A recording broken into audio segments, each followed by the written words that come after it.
In this video, we're going to use the law of sines to solve a triangle. We can use the law of sines when two angles and a side are known. So those two types of oblique triangles would be angle, angle side, which is of course the same as side, angle, angle. And then the other type would be angle, side, angle. So we have two types here, angle, angle, side, or angle, side, angle. If we know two angles and a side, we can use the law of sines. And what the law of sines says is that we just need to create a proportion using corresponding sides and the sine of the angle. So for example, I could say A over the sine of A equals B over the sine of B. And we talked about and we defined the law of sines specifically in a video which was right before this in our playlist. If you can't find it, send me email and I'll help you find it. Here we have a triangle, EFG. We have little e. Little e means it represents a side. Little e is 4.56. We have capital E, which means it represents the angle, which is opposite side E. So angle E is 43 degrees. And then capital G, which represents also an angle measure. G is 57 degrees. Here we're asked to solve the triangle. So we're dealing with triangle EFG. We know information about E, part of the information about G, and none of the information about F. Our first step always is to draw a triangle. You can just make it look like any sort of triangle you want. What you do want to remember is however you label your angles, say I label them E, F, G, that means my corresponding sides need to be opposite. So angle E, this would mean we have side E over here. Angle F, side F would be on the bottom. And angle G, side G is over here on the left. Notice we use lowercase letters to represent sides, and capital letters to represent angles. So let's list what we know. We know that little e is 4.56, and we have two angle measures. E is 43 degrees, and angle G is 57 degrees. All right, so when we're dealing with angle, angle, side, or angle, side, angle, we know two angles.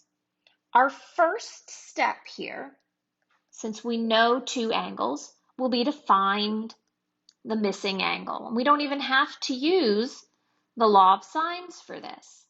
If we want to find that missing angle, we know that three angles in a triangle sum to equal 180 degrees. So this is an easy angle measure for us to find. So in this case, I would say 43 degrees plus F plus 57 degrees is 180 degrees. And subtracting both of those angles from 180, we end up with the fact that angle F equals 80 degrees. So if you know two angles, it's very easy to find that one missing angle. You would just subtract both of those angles from 180. Okay, so we know angle F, which is going to help us. We need to find side F and side G. We've already found our three angles, E, F, and G. So we need side F and side G. This is where we will use our law of sines. So my second step, and we're going to have to do this twice, will be to use the law of sines. Now, I have angle F here. I can use angle F. That's going to be an exact value. I have side E. So This is a truncated decimal. It stops at this last place listed here, right? Stops at the hundredths place. So I'm just going to encourage you, when you're performing calculations with a number you may find, you want to be careful about not using that value. Regardless, when I set this up, I'm going to set this guy up here, and we'll say that E over the sine of E, and it can be either F over the sine of F, or I'll start with G over the sine of G. All right, so setting that up, 4.56 over the sine of 43 degrees equals G over the sine. G is 57, so the sine of 57 degrees.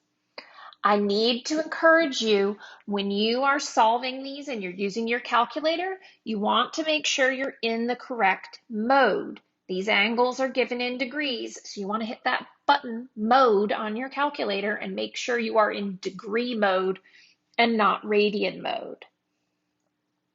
So at this point, we can cross multiply to solve. That gives me 4.56 times the sine of 57 degrees equals G times the sine of 43 degrees.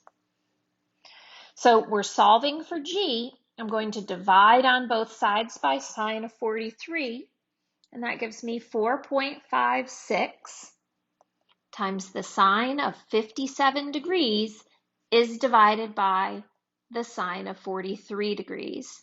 That is equal to G. So this is my exact value. I want you to make sure that you can type that in your calculator to get 5.60. So when I type this in my calculator, I've got that G, and I'm going to put an approximate here because this is not exact because I'm writing it on my paper, so I'm in essence rounding it. I've got 5.60754669. And since we're dealing with the hundredths place, since this problem was already given me with a decimal rounded to a hundredths place, I'm going to round to the hundredths place and say that G is approximately 5.61. Right? So I found a missing side. Now I have two sides. I know the side of G and the side of E. I know E and G. I just found G. E was given. Can I use the Pythagorean theorem? Is this a right triangle? Do we have a 90-degree angle? Answer is no, which means no, you cannot use the Pythagorean theorem. So we'll need to set up the law of sines again with angle F. So my third and final calculation here is again going to be using the law of sines. And I'd set this up and say that E over the sine of E equals F over the sine of F. Now, I can use G over the sine of G. Why might I not want to use this G value? And the answer is because I've rounded it. If you use the answer button in your calculator, that's fine. If you store a value in your calculator to use this G, that's fine, because your calculator is going to keep all of the digits beyond this that don't exist anymore. All right, but you need to make sure you use values that are given or not rounded. So if I set this up this way, that's going to give me 4.56 over the sine of 43 equals little f over the sine of f, which was 80 degrees, and I didn't have to round that 80, so I feel confident using it in a calculation. So again, this simplifies very similarly. We'll multiply. I've got 4.56 times the sine of 80 degrees. Multiplying in the other direction, I have equals F times the sine of 43 degrees. I'll divide on both sides by the sine of 43. 4.56 times the sine of 80 divided by that sine of 43 degrees, that equals F.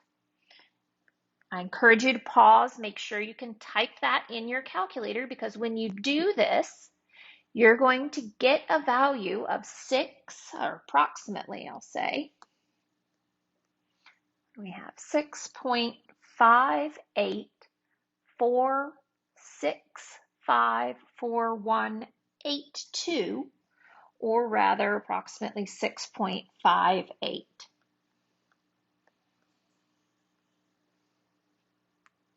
So I found 3 missing values. I was given 3 values and I found 3 missing values. I found the missing side F. Going back up, I found the missing side G, the missing side G, and then the missing angle F. So now I know all 3 angle measures and all 3 side measures for this triangle. So I hope that helps you. As I mentioned, this was angle, angle, side. Angle, angle, side is what was given, but the same practice follows for angle, side, angle. If you know 2 angles and a side, you're going to use the law of sines. All right, so that'll conclude this video. Email me if you have any questions. We're going to do an angle, side, angle in the application video which follows this.